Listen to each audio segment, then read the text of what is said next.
All right, hey guys, thanks for joining me. Having some technical difficulties in our main unit. I'm going to send you guys the link for this and hopefully get you guys in here.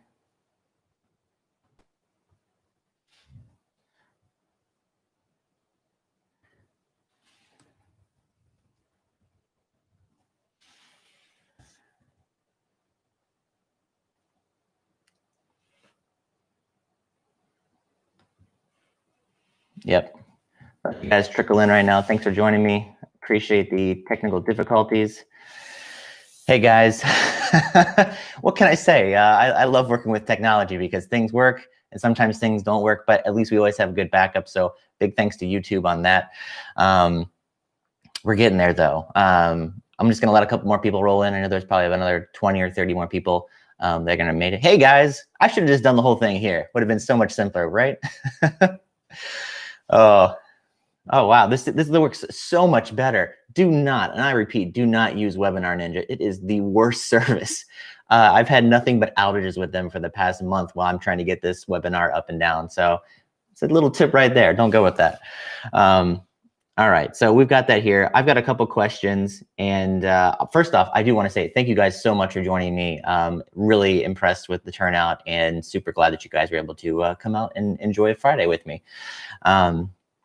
I will be firsting one. Sorry, I'm so excited here. We're gonna get to Q&As. I've got a bunch of questions you guys asked during the presentation.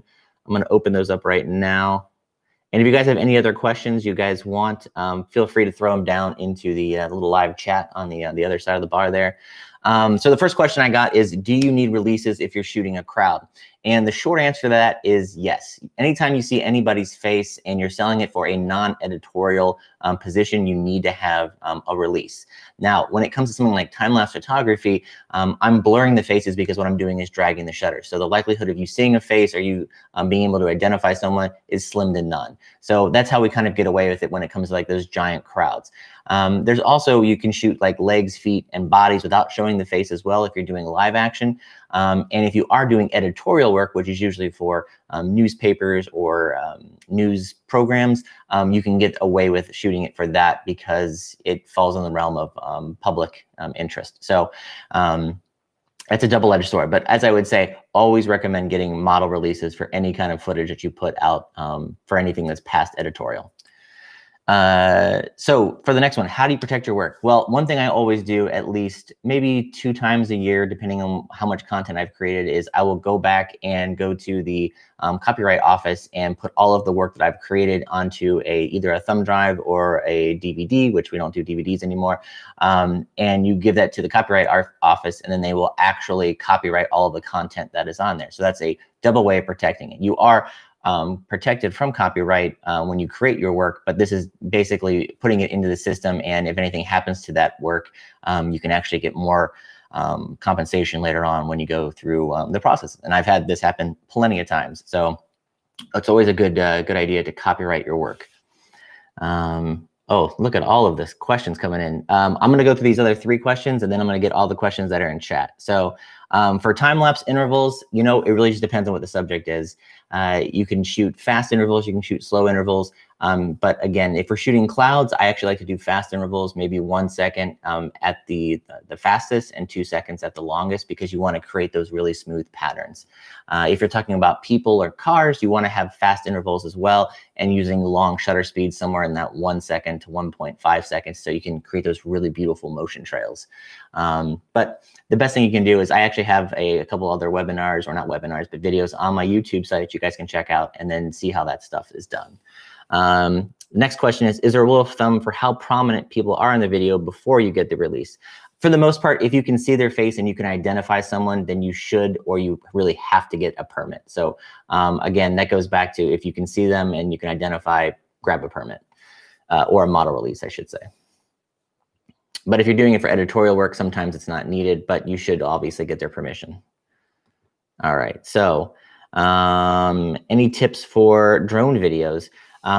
Drone videos, I mean, go out there and be creative. There's so many things you can do with drones now, and so many places you can fly that legally, at least, and there's a lot of different things you can do. So maybe go out and do some early morning low altitude and high altitude shots of the mountains. And that's beautiful stuff that I know sells incredibly well. So give a go at that.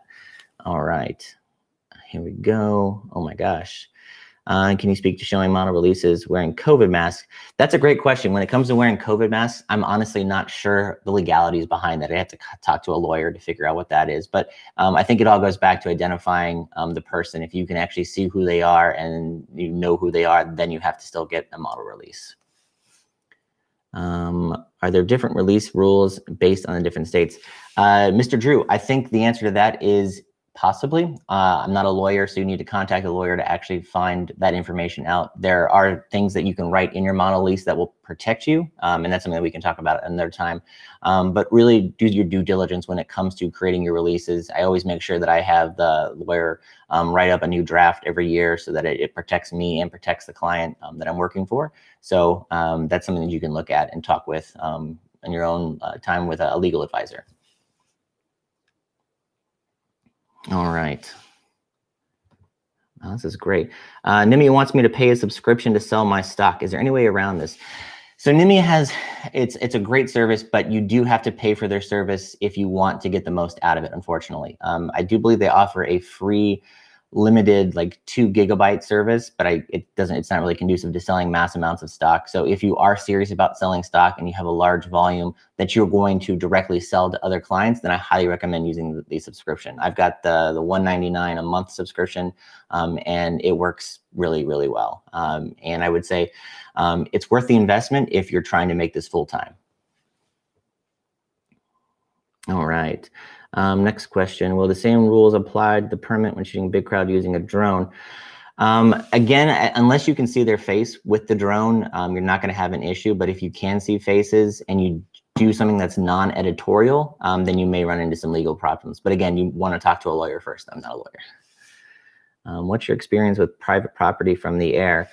You know, Sam, that's a great question. And we actually dealt with this with the DC Department of Police as well as NPS, and the FAA owns all of the airspace. And I think technically you're not over any spaces that are, unless it's restricted, you have free reign to shoot whatever you capture. However, there's always gray areas, and you should definitely consult a lawyer before, trying to sell something that may be iffy, especially when it comes to like drone photography. Uh-oh. Do you have examples of those releases? I can throw some examples up. I might actually just do a YouTube video to show you what some of those releases look like. The releases that I create, I do spend quite a bit of money on those releases. So it would be in your best effort to go to like LegalZoom or just even a freelance legal aid, and then talk to them about actually creating your own personal contract. And it may cost a few $100s, it may cost a few $1,000s. So it really just depends on what you're trying to do. But it's a great question, and I think I'll put together a video just on model releases and permitting releases. Nimi gives me 20 GB of storage in the clouds, but their footage in the marketplace is unlimited storage. That is correct. Give me some examples of license-free content. License-free content would just be called royalty-free. So anything that you're putting out there, like again, like boiling water, or people, or a door opening, or a car pulling in a garage, those are all things that would be royalty-free, and they wouldn't necessarily have to pay a royalty on that every time that they use that footage. They would be able to use that footage forever. All right, Mickey makes sense. Cat's clawing in his background. It's true. Thanks, Brian. Can you give us an example on a license deal using your rate formula? Yeah, so this just happened just recently. So we were working with a client for the inauguration, and we had to license off a bunch of different photos, and I gave them the breakdown. It cost me, with all of the gear, which included 3 cameras and a butt ton of media and a butt ton of storage, as well as permits.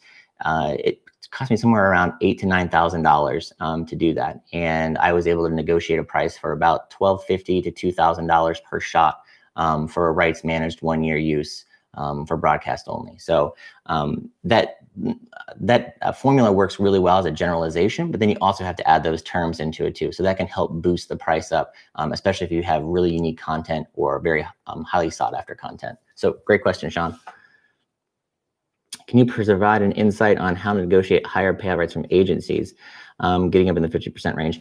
Yeah, that's a great question because I know for a fact, starting out in this business, if you don't have a big portfolio behind you, if you don't have any notoriety, if you're pretty much an unknown, it's nearly impossible to get those rates. The only thing that's really going to allow you to get those higher rates that are in those 40 and 50% ranges is if the content that you're creating is just absolutely amazing. You know, you want to go for production value, you want to go for clarity, color, composition, something that's going to be like, wow, this is worth that extra percentage because they know it's going to sell and they know that if they store it on their server, that people are going to buy it. So the best way that you can negotiate for the higher rates is to just create the most absolutely amazing quality content that you can. So that's a really great question. All right, what's the typical lawyer range for dealing with shooter regulations? Julio, that's a great question. The lawyer that we use, I probably spend probably $1,000 to $3,000 every time I talk to him. So you're definitely looking at a sizable amount of money, but think of it as an investment too, because it's protecting you, your clients, and your protection against, you know, anything that could bad happen to you. So definitely consult a lawyer though if you're looking to do any kind of selling and rights managed stuff. I know you've talked about selling old footage before as stock. You've done clients before a period of time. Any tips on how to negotiate? Oh my gosh, so many questions. Negotiate with clients, especially if you need a release. That's a great question. If you're dealing with old footage and you don't have the releases, that's a very difficult thing. And usually that means that that footage can only be sold as editorial. So you're only going to be able to sell it to news agencies realistically. So that's kind of a downer for that situation, unless you can go back and get releases for those people.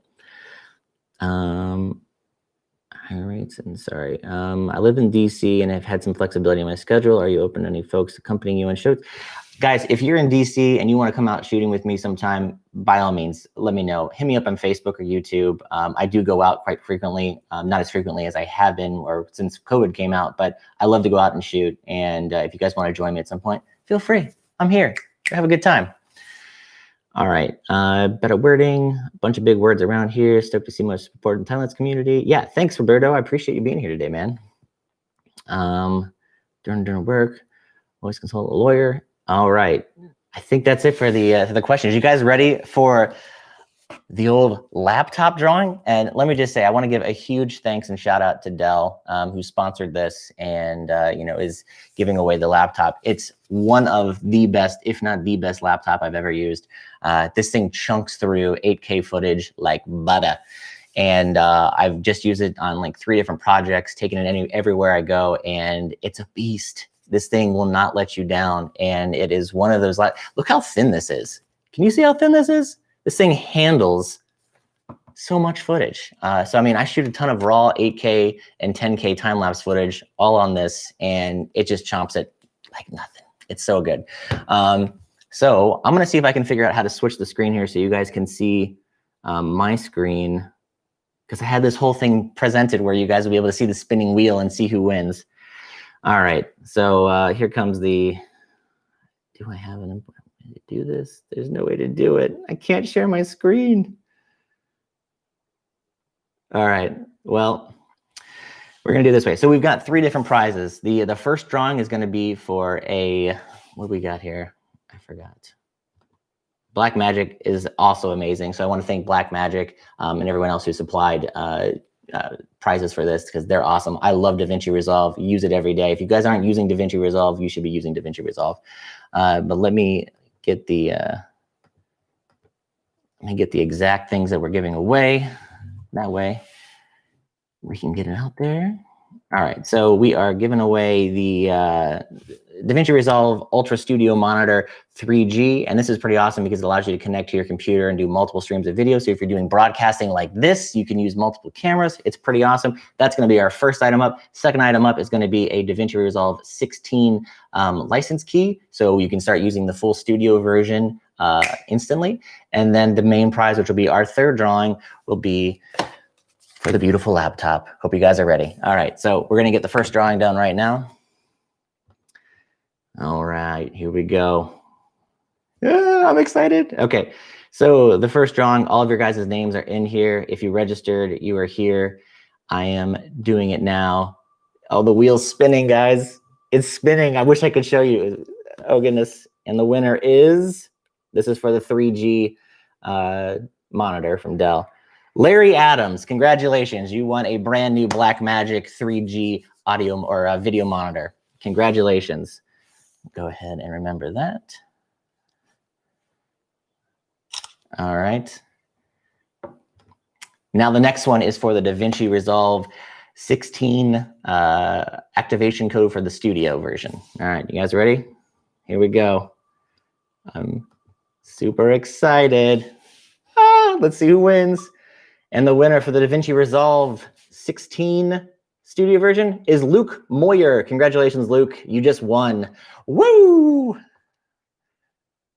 take a picture of that. All right. Are you guys ready for this? Are you guys ready for this? I don't think you're ready for this because this laptop is coming up next. Here it comes. This is the big winner for all the cheddar. Big cheddar, cheddar, cheddar. All right, and we are rolling the name. Oh God, it's happening, guys. It's rolling. See who it is. Oh.